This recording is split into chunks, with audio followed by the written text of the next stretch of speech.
Hi everyone, Dave again, feeling that I must comment on the Angela Tilby situation yet again. But please don't worry, there's no bad language in this one. Um, don't want to cause more offence than we've already got out there.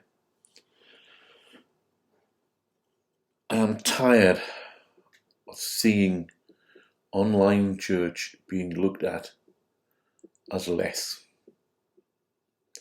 by people who have failed to provide disabled people with accessible church in what they would refer to as real church. Not just about buildings, it's about liturgies that are too complex, language that is too complex. It's about buildings that don't have a workable sound system, not providing BSL to people who speak BSL, not providing Braille, large print, and the like as a matter of routine, not as a special request.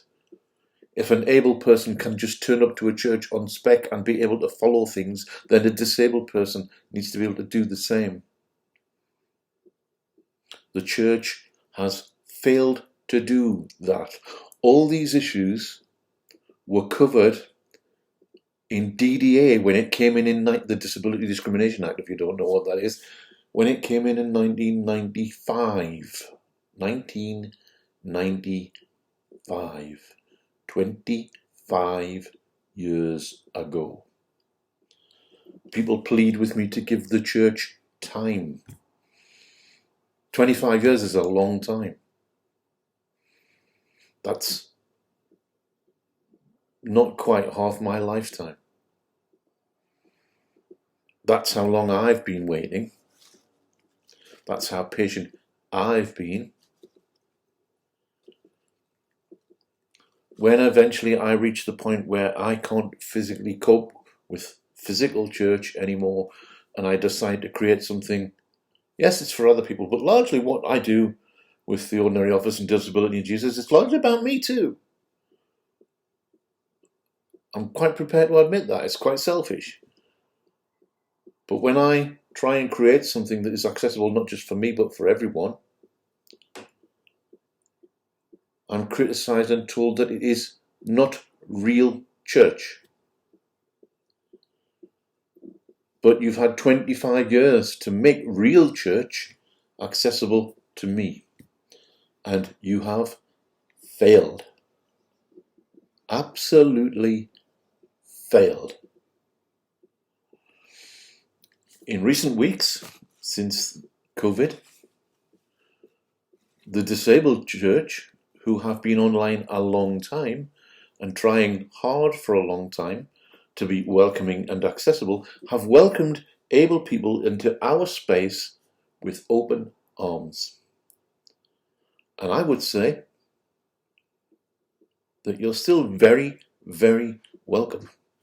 But there is a significant rush being led by people like Miss Tilby to abandon online because she sees it as less and get back to her what I can only describe as a bunker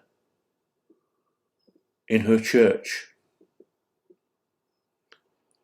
Talk to the people who have been running online things just in recent weeks, for whom it has been a new experience, and ask them about the number of people that they are reaching now that they could not reach before.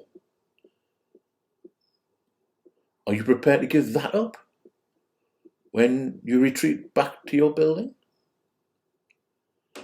And if disabled people seem angry, it's because, as I say, we've welcomed you with open arms, but all of a sudden, the weather's getting better, the government are getting twitchy about the economy, and people are deciding that it's time to go back. So many disabled people are far too vulnerable. We can't go back yet. And the more people who go back, the more at risk it puts us. It feels a bit like eugenics. Well, eventually we'll get rid of them all anyway and it won't be a problem.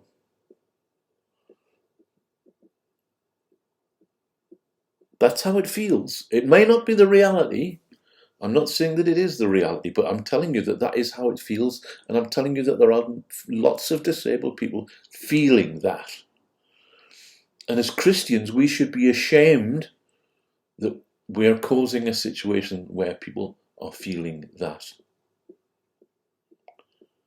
So yes, I'm still angry again. I'm not swearing my head off as I was last time, but I am angry.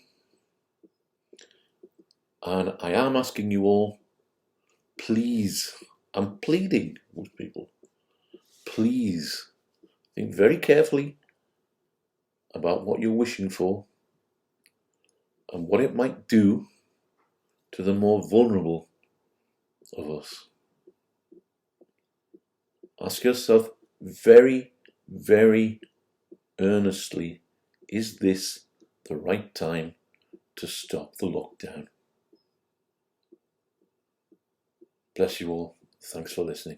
Bye-bye.